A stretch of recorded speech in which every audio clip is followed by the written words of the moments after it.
Nag-uugong na Mariandoros, parang hali sa taas.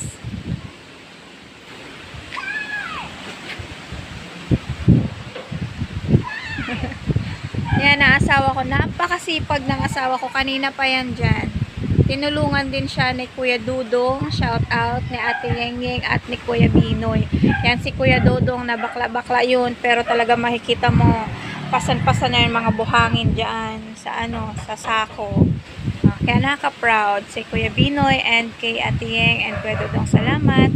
At tinutulungan niya ang tatay niya. Ayan ang tatay niya. At ito naman mga makukulit. Wala pa naman kasi silang alam gawin, kundi maglaro. Ayan, maglaro. Ito pa yung isa. Sana ba? Ayun. Wala pa silang alam. Actually, kasi bata pa naman sila, hindi ko pa sa kanila